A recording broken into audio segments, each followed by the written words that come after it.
A boot slammed into a wooden bowl, sending herbs flying across the stone floor. A second boot crushed a glass vial under its heel. The crack echoed through the hall. A young woman dropped to her knees and started gathering the broken pieces with bare hands. Blood beaded on her fingers. Nobody helped her. Nobody even looked. A guard stepped forward and grabbed her by the collar of her healer's robe. He lifted her until her feet left the ground. "This ain't your place, Omega," he spat the word. Her name was Lyra. She was the only healer in 3 provinces who could mend a torn artery. And the man holding her was about to learn that the wolf walking through the gates answered to no one.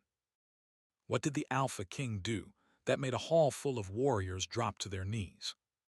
Stay with me on this one.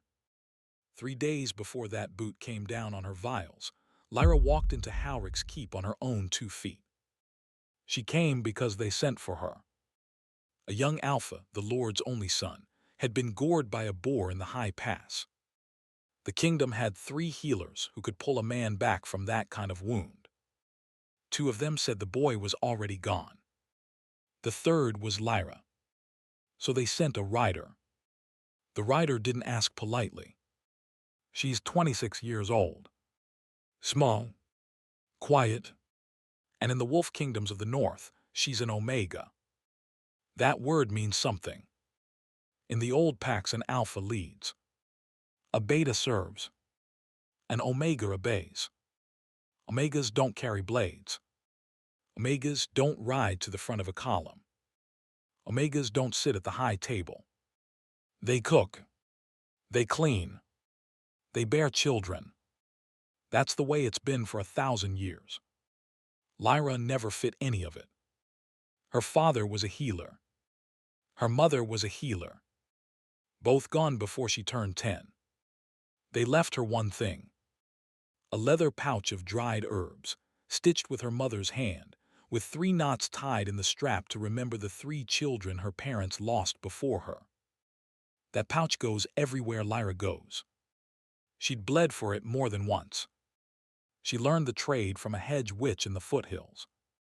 By the time she was 16, she could set a broken bone in the dark. By 20, she could close a sliced artery with thread, willow root, and a steady hand. People started whispering. They said the Omega girl had a gift. They said she could pull breath back into a chest that had stopped moving. They said it like it was something to be afraid of. So when Howrick's son was bleeding out on a table in this stone keep, they sent for her. And she came. It took her 2 nights and a day to save him. She didn't sleep. She didn't eat. She packed the wound with crushed yarrow, stitched the muscle layer by layer, and pressed her palms against the boy's chest every hour to count his breath. On the 3rd morning, his eyes opened. The Lord wept. The Lord kissed her hands. The Lord called her a saint of the old gods. That was the 1st morning. By the 2nd morning, the Lord had remembered who he was and what she was. An Omega in his hall, eating his bread, drinking his wine, wearing the dust of 3 days on her robe. He turned cold. He stopped speaking to her. He told a steward to take her to the kitchens to wait until the boy could travel.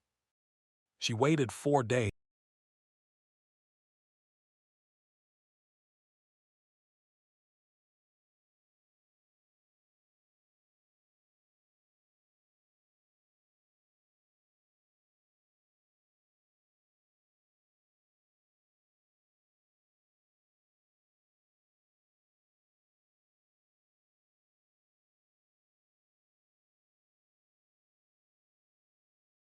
Military big.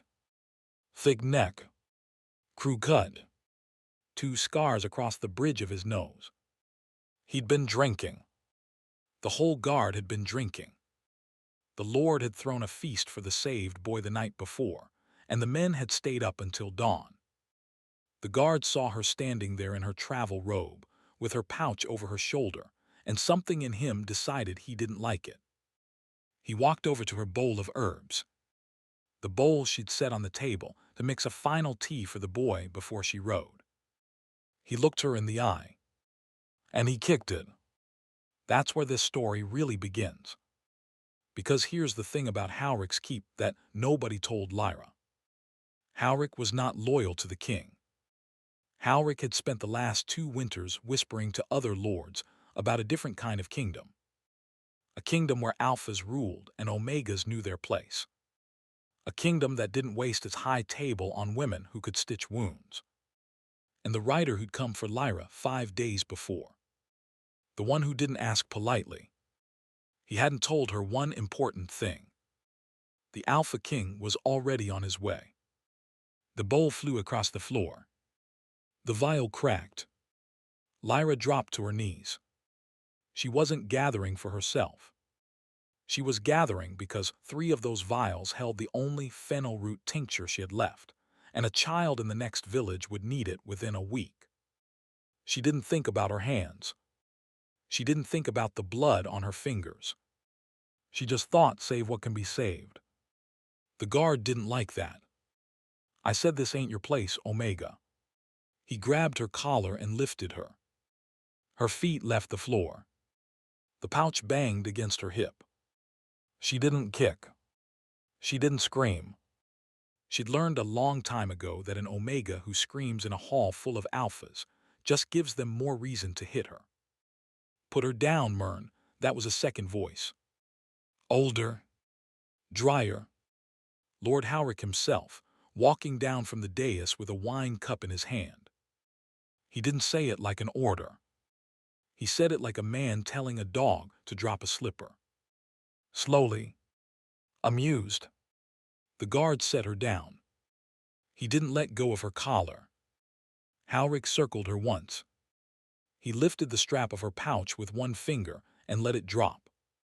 He looked at the broken vials on the floor. He looked at the blood on her hands. He smiled.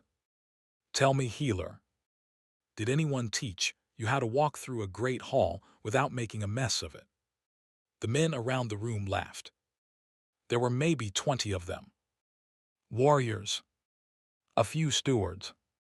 The Lord's son was there too, sitting at the side of the room, and he didn't laugh. He just looked at the floor. He couldn't look at her. My lord, she said. I came to ask leave to go home. Home, Howrick tasted the word. And where would that be, Omega? A hut. A cellar. A cot in the corner of someone else's life. More laughter. You saved my boy. I'll grant you that. And for a moment, I forgot what you are. I forgot that the gods made some wolves to lead and others to clean up after them. He stepped closer. His breath smelled like old wine. Do you know what happens when an Omega forgets her place, healer? She gets reminded.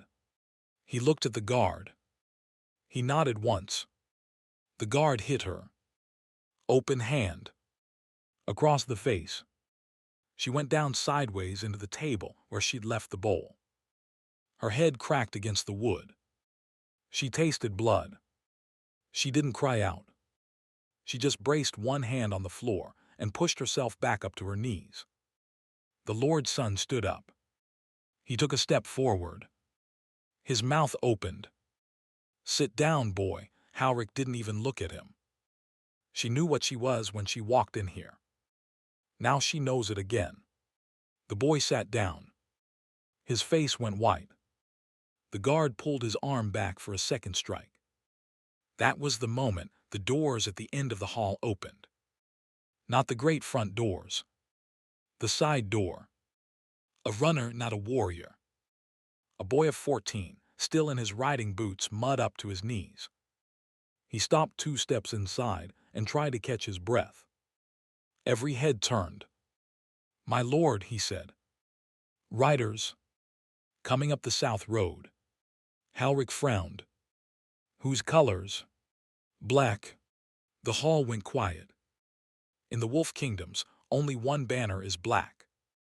The Alpha King rides under no other color. Black for the night his line was forged in. Black for the first wolf, who hunted alone in the dark before any alpha walked upright. When you see a black banner in the south, it means the king is coming and he is close. Howrick's wine cup paused halfway to his mouth. How many? 40, the boy said. Maybe 50. They're inside the gate already, my lord. They didn't ride to be announced. Howrick set the cup down very carefully on the long table. The whole shape of the room changed. 2 stewards started running. A warrior wiped his mouth and reached for a sword belt he'd left on the bench. Someone yelled at the kitchens to put on more meat. Howrick himself looked once at his son, once at the broken vials on the floor, and once at Lyra, still on her knees with blood on her cheek. He took 3 quick breaths. Mern, my lord. Let her go. The guard let go of Lyra's collar. He took 2 steps back, like a man who'd been caught with his hand in another man's purse. He even bowed his head. He didn't look at her at all. Get those vials off the floor, Howrick said to a steward. Get this hall presentable. Now, the steward came forward with a broom.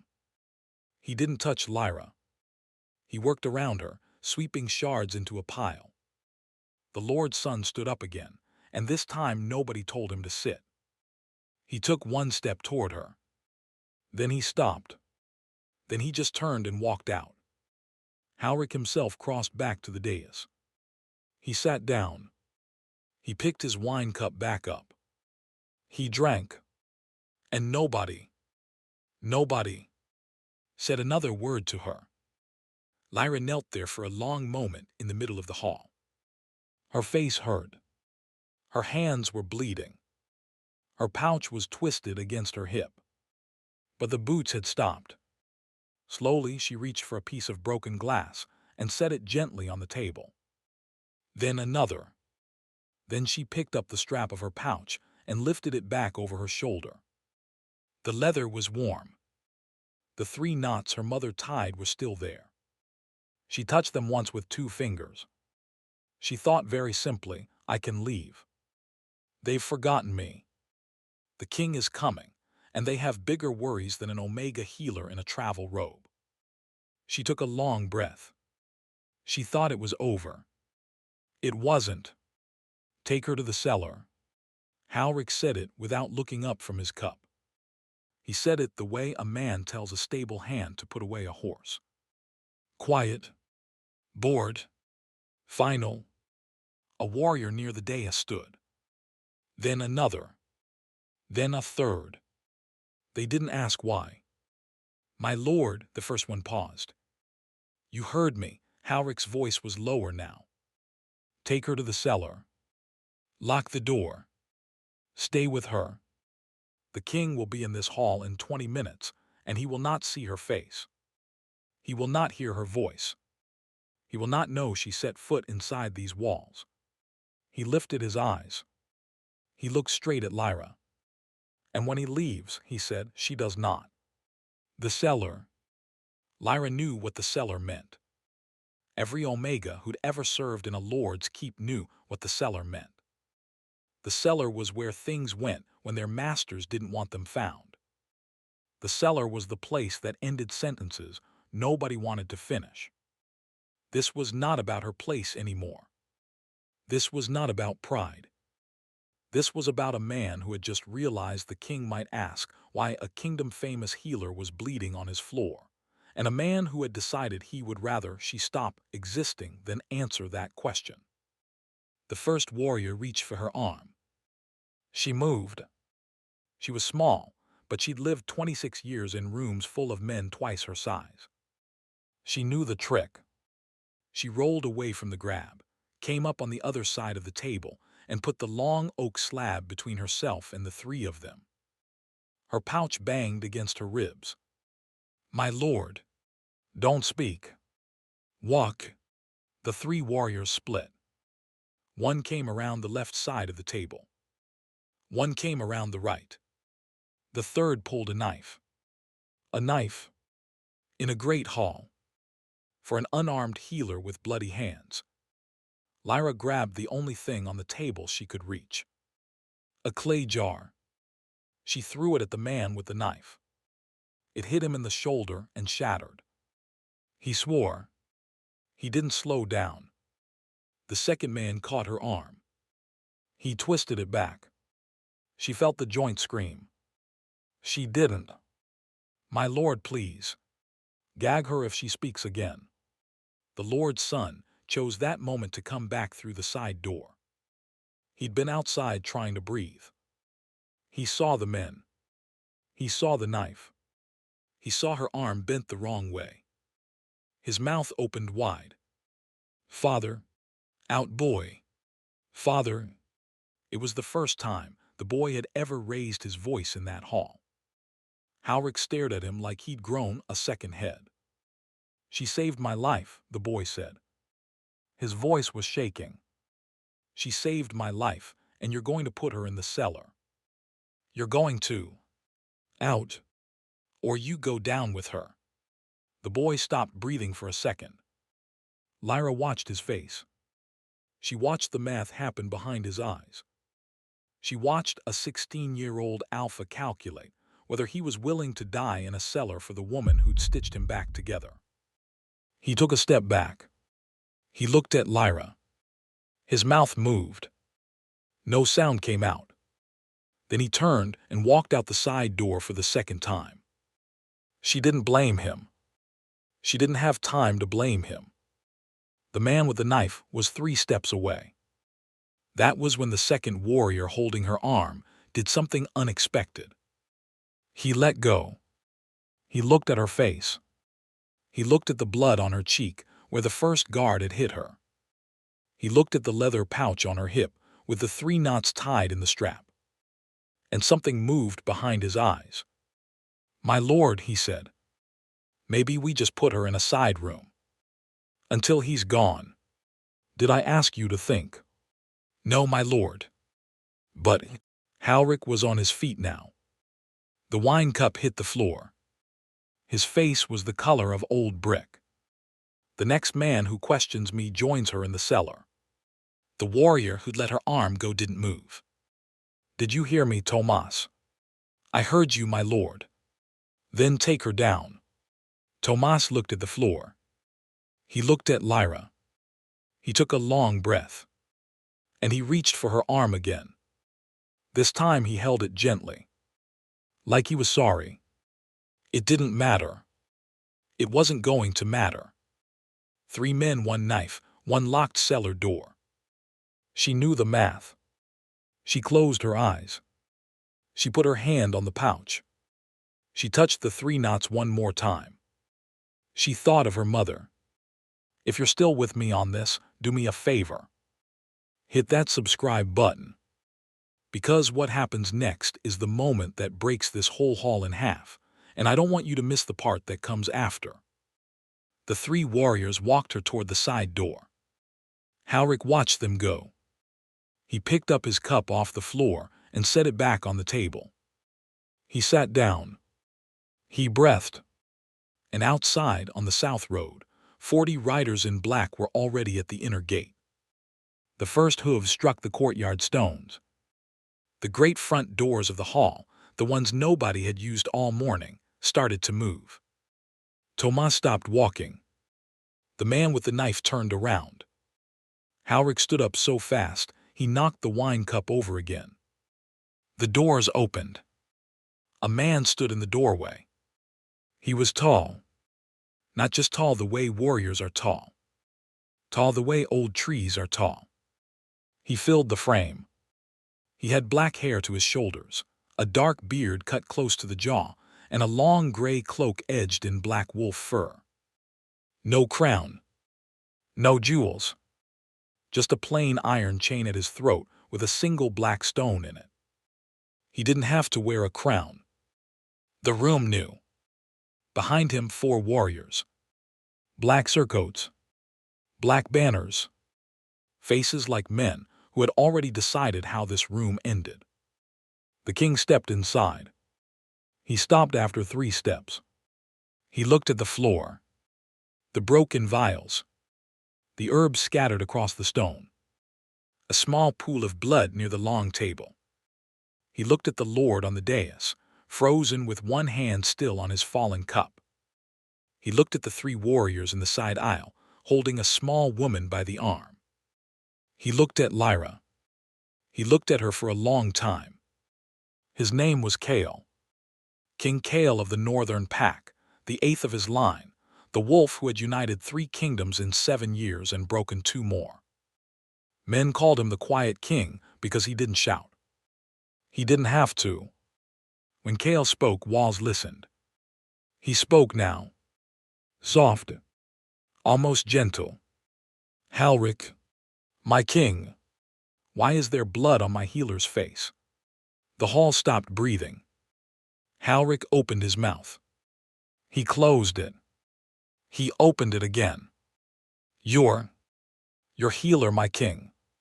My healer. Chaol took one more step into the hall. The 4 warriors behind him fanned out without a word. Lyra of the Hollow Springs. Daughter of Aaron, who served my father. Daughter of Myra, who closed the wound in my shoulder when I was 7 years old and bleeding on the floor of a house not unlike this one. His voice didn't rise. It didn't need to. Lyra, who I have been searching for since the spring of last year, when I sent riders to every keep in the north with one question. Have you seen her? Is she well? Bring her home. He turned his head 1 inch. He looked at the 3 warriors holding her. Let her go. They let go like the arm was on fire. Step back. They stepped back. The man with the knife dropped it. The clatter was the only sound in the room. Chaol walked past the long table. He walked past the dais. He walked all the way to where Lyra stood, still with her pouch over her shoulder and her 3 knots and her blood on her cheek. He stopped 2 steps from her. He went down on 1 knee. A king. An alpha king. The most powerful wolf in 3 kingdoms. On 1 knee in the middle of Halric's hall. Healer, he said. Forgive me. I should have found you sooner. Lyra couldn't speak. She tried. Her throat wouldn't work. She remembered a small boy. A house with a stone floor. A cut across a shoulder that had gone too deep. Her mother's hands fast and certain. Her mother whispering to her, watch, little one. Watch how the needle goes. This is how you save a life. She had been 6 years old. The boy had been 7. She hadn't known. She hadn't known for 20 years. Chaol stood. He didn't take his eyes off her. Your father died on my father's road, he said. An ambush. He stayed behind so the rest could ride. I owe his line a debt I have not been able to pay. I have been asking after you in every village from the Salt Coast to the High Pines. And I find you here. He turned his head toward Halric. He didn't look angry. That was the worst part. Bleeding. Halric had gone gray. My king, he said. His voice cracked. I did not know. She did not say. She came as a hedge healer. She wore no marker. She wore a leather pouch with 3 knots, Chaol said it flatly. Every healer of her line has worn that pouch for 100 years. Every man in your hall who has ever been to a wedding in the north has seen one. You did not ask because you did not care. My king. Tell me, Halric. Chaol's voice dropped a half step. What did you mean to do with her in the cellar? The hall went so quiet you could hear the herbs settling on the floor. Halric didn't answer. Speak. My king, Speak. I meant to keep her out of sight. His voice was barely a whisper.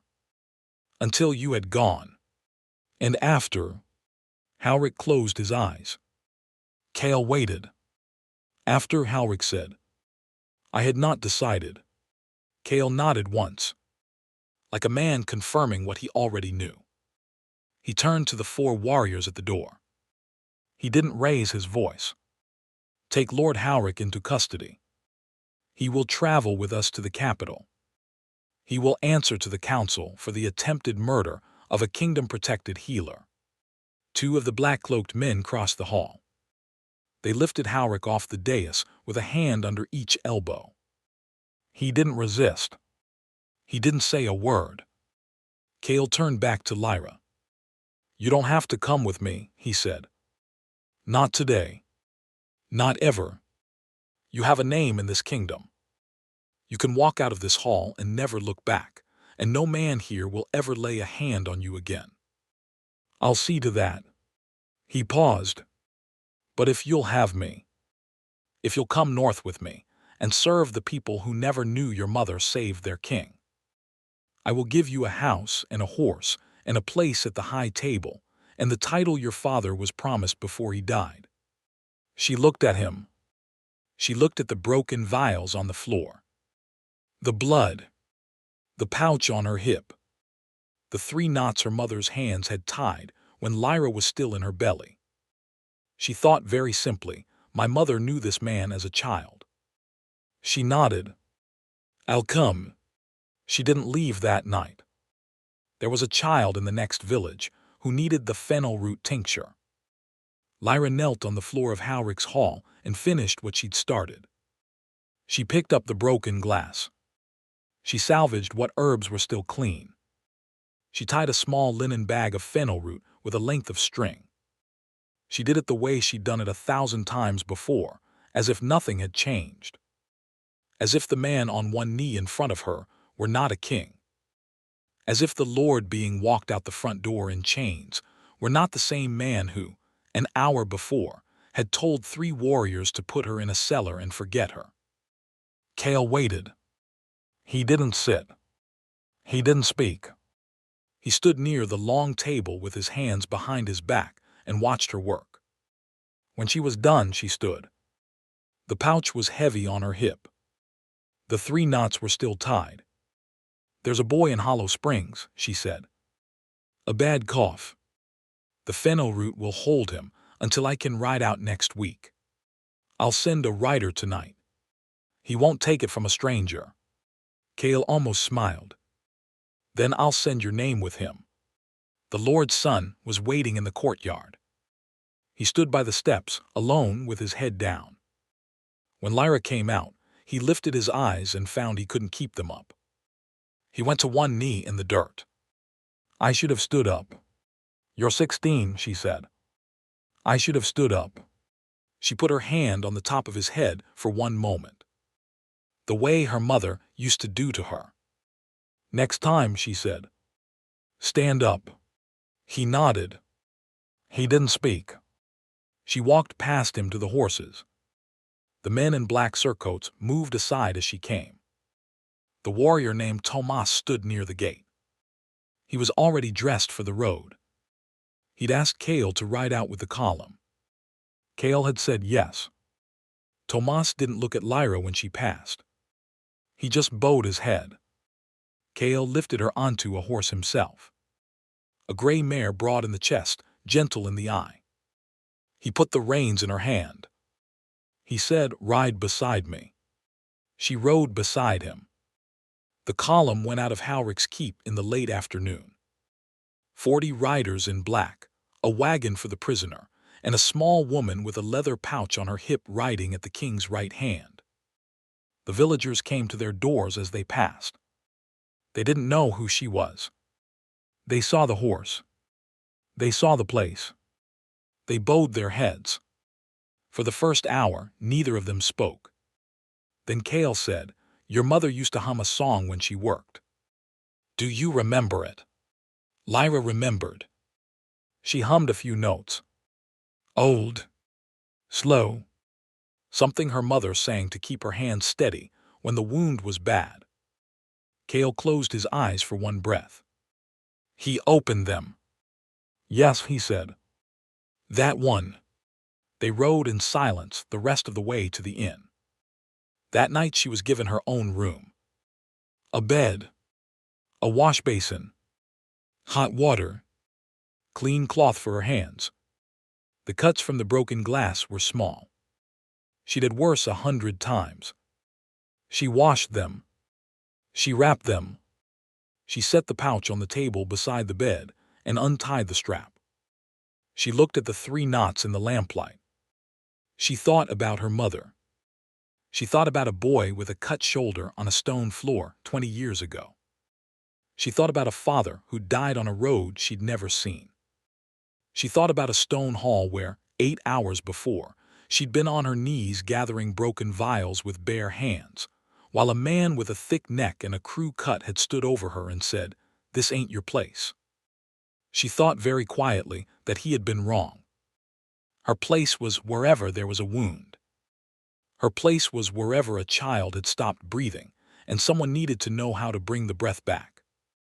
Her place was a ribbon of road from one keep to the next, and a leather pouch with 3 knots, and a pair of hands that had never once given up on a body that still had a chance. She set the pouch back on the table. She blew out the lamp. She slept. In the morning, the column rode north. She rode at the king's right hand. The villages they passed put bread and water in her saddlebag without being asked. Word of who she was had moved faster than the horses. By the time they reached the capital, every healer in the kingdom knew her name, and every alpha who had ever called an omega out of her place was looking very carefully at his hands. She didn't take the seat at the high table. Not the first night. Not the second. On the third night, Kale set a place for her himself. He pulled out the chair. He waited. She sat. The hall stood up. 40 warriors. 3 lords. 2 ladies. A house full of stewards and maids and kitchen boys. Every man and woman in that room rose to their feet. Lyra looked across the long table. She thought about the bowl of herbs that had gone flying across a stone floor in another hall, in another life, while a man with bored eyes told her she had no place. She picked up her cup. She drank. And the kingdom that had spent its whole long history telling omegas where they belonged learned, very quietly, that some places are not given. They are earned. They are remembered.